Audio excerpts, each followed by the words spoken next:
Ini standar paling pendek. Jadi kalau kemana-mana Umi itu pakai kerudung minimal segini. Dan beliau nggak malu. Datang ke benua Eropa, datang ke Australia, pakai pakaian kayak gini. Orang-orang kan suka gini, kalau dia kemudian datang ke Paris, pengen dipoto di Eiffel, biasanya mereka jadi malu. Akhirnya kerudungnya tadi dibelitkan ke dia, jadi kayak ciput gitu. Terus pakai shawl, jadi kelihatannya dia nggak pakai kerudung.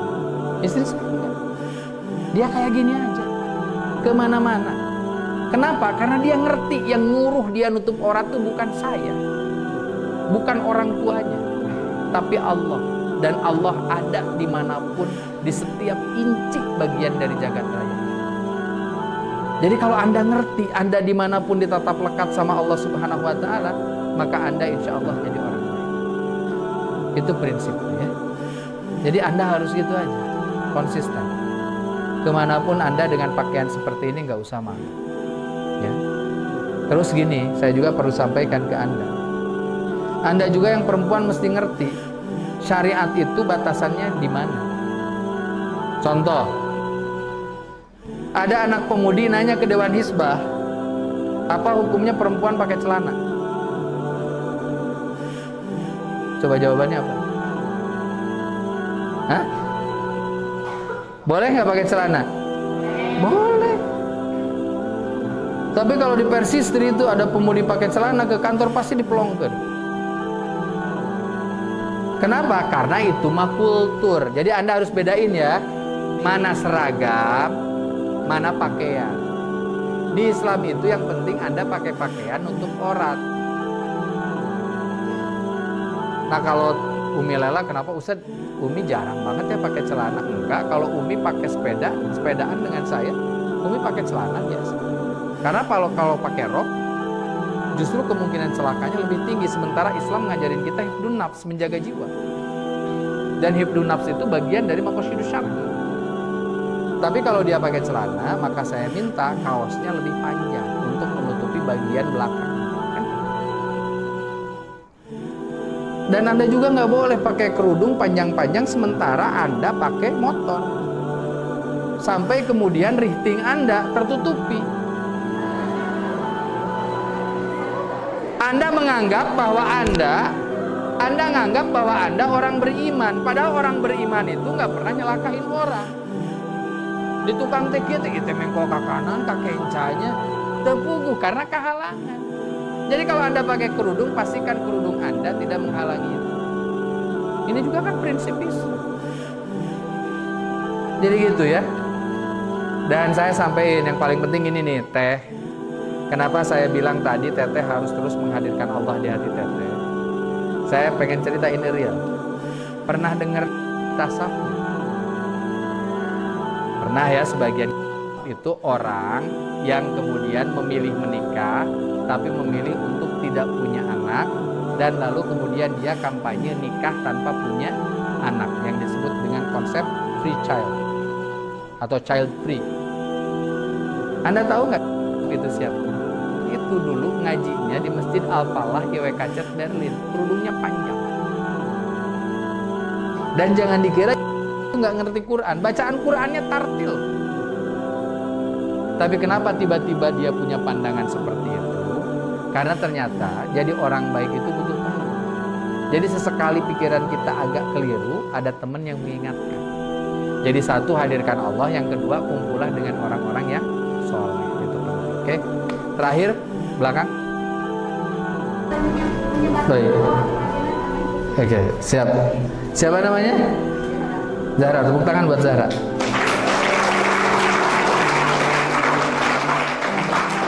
Oke, baik, saya jawab gini ya. Saya pengen ngasih fakta aja ya. Ngasih fakta nih. Satu, apa benar pesantren itu minoritas? Jawabannya betul, karena lebih banyak SMA negeri ketimbang pesantren. Itu nyata. Tapi asal Anda tahu, di kampus-kampus kebanyakan aktivis itu lulusan pesantren. Kebanyakan aktivis itu lulusan pesantren. Tanya tuh sama Kang Lukman yang pernah kuliah di Bandung. itu kebanyakan lulusan pesantren. Kenapa lulusan pesantren? Karena anak santri itu punya daya tahan yang jauh lebih kuat ketimbang anak SMA. Mereka itu terbiasa berorganisasi, mereka terbiasa berkumpul, mereka terbiasa berkawan. Karena bayangin aja kalau anak Persis dari mulai sanawiyah sampai mu'alimin di pesantren, dia 6 tahun, udah terbiasa. Nah tapi saya juga harus akui tadi ya pertanyaannya, itu masuk universitas itu kan susah Ustaz. Saingannya banyak. Betul, kalau kita mau saingan di jurusan IPA, ngambil psikologi Unpad, lewat jalur yang sama, kita susah.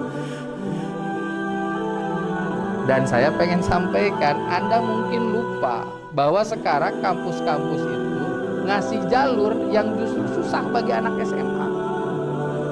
Contoh, jalur penghafal Quran.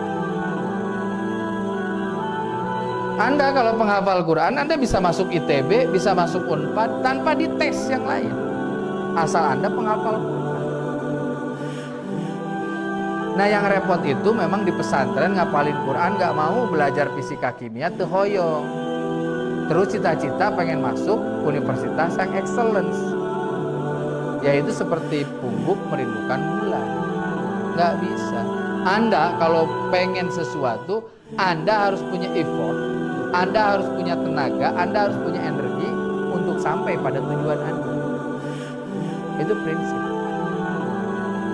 Jadi kenapa saya dulu indeks prestasi kumulatif saya 3,87. Dan sampai semester 6 itu saya itu indeks prestasi kumulatif 4,00. Jadi nilai saya itu kalau 4,00 itu setiap ujian saya nilainya 10. Sampai semester 6. Jadi kalau 6 semester, satu semester saya ngambil taruhlah 7 mata kuliah. Jadi 42 mata kuliah yang saya tempuh itu nilainya A.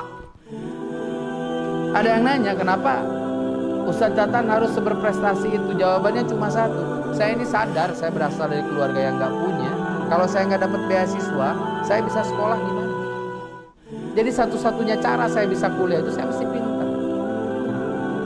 Nah yang repot itu, Anda nggak mau melecut diri Anda punya kecerdasan intelektual, tapi cita-cita Anda tinggi, dan ketika Anda nggak sampai pada cita-cita itu, Anda nyalahin orang.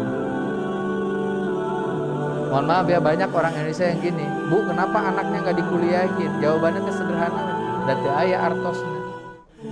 Saya nanya gini, apa betul sekarang kuliah itu butuh uang? Betul. Tapi apakah kemudian semua orang yang beruang saja yang bisa kuliah? Enggak. Beberapa anak dari Ciamis dan Banjar itu tinggal di masjid saya. Saya terbuka saja. Ada anak namanya Dede Irawan, lulusan pesantren Persis nomor 100 Banjar ya, Banjarsari. Orang tuanya dapat ujian. Akhirnya orang tuanya ketika Dede di mu'alimin, orang tuanya transmigrasi. Dia lalu kemudian akhirnya ikut beasiswa bidik misi, diterima di UIN Bandung. Dia di UIN Bandung sambil tinggal di masjid yang saya kelola. Setelah di UIN Bandung, dia jadi lulusan terbaik di jurusan bimbingan konseling. Beres gitu, dia ngambil S2. S2, dia jadi lulusan terbaik juga. Dan sekarang dia lagi ngambil S3. Plus dia sekarang udah jadi dosen di UIN. Jadi bagi saya, yang nggak kuliah itu yang memang nggak niat aja. Karena kalau Anda niat, Anda bisa. Jadi saran saya, coba Anda tingkatkan kapasitas diri Anda. Ya, tingkatkan kapasitas diri. Dan yang paling penting ini yang terakhir ya, buat anak-anak kelas 12, tolong perhatikan ini. Pilihlah jurusan yang Anda suka. Pilihlah jurusan yang Anda suka, itu penting. Dan jangan kaitkan itu dengan pekerjaan apa yang akan Anda capai. Pilih jurusan yang Anda suka. Karena kalau Anda menyukai jurusan Anda kuliah pasti akan benar di jurusan itu, Anda pasti akan berprestasi di bidang Anda, dan kalau Anda berprestasi di bidang Anda nggak usah nyari kerjaan. Orang-orang akan datang dan meminta bantuan Anda. Contoh, Ustad abdi teh hoyong ka kedokteran, kunaon pan pamijantan dokter mangke artosna seueur itu pasti mau api balegeun. Lebih baik Anda gini, Ustad abdi mah resep dah ka seni musik karena saya itu seneng main drum. Terus Anda masuk jurusan seni musik, Anda main drumnya keren, maka pasti Anda akan dicari. Dewa mau manggung di Ciamis, butuh additional player, telepon Anda. Ustad nuju di mana ayeuna? Abdi rek saya ngahotiban ya. Anjing ustadnya punten janten drummer. Kan keren. Di Kota Tasik itu ada Ustadz Rahmat Wahyudin, kan beliau seneng main gitar. Dulu yang seneng main drum itu namanya Ustadz Hilman Rosyad. Adiknya Ustadz Muhammad Iqbal Santoso, anggota DPR RI PKS. Udah wafat sekarang.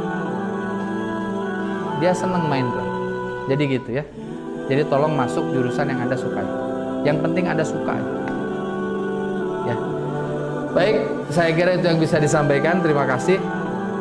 Juga terima kasih pada para asatid yang telah mengizinkan saya untuk silaturahmi. Semoga 40 hari pertamanya ini bisa berjalan dengan baik. Anak-anak kelas 7 tetap sabar. Insya Allah sebentar lagi Anda akan bertemu dengan orang tua Anda. Kalaupun nggak di dunia nyata, minimal di dunia mimpi, ya begitu ya. Saya kira itu saja. Terima kasih. Senang ketemu dengan Anda sekalian dan mohon doa.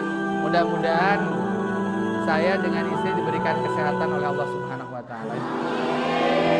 Itu mah bener, doain banget ya biar saya sehat. Soalnya saya lagi agak sakit ya. Tolong doain banget agar kemudian kami sehat-sehat saja. Saya kira itu saja. Rabbana hab lana min azwajina wa dhurriyyatina qurrata a'yunin waj'alna lil muttaqina imama. Aqulu qouli hadza wa astaghfirullaha li wa lakum wa lakum minkum walhamdulillahi rabbil alamin. Wa ma yadhakkaru illa ulul albab. Assalamualaikum warahmatullahi wabarakatuh.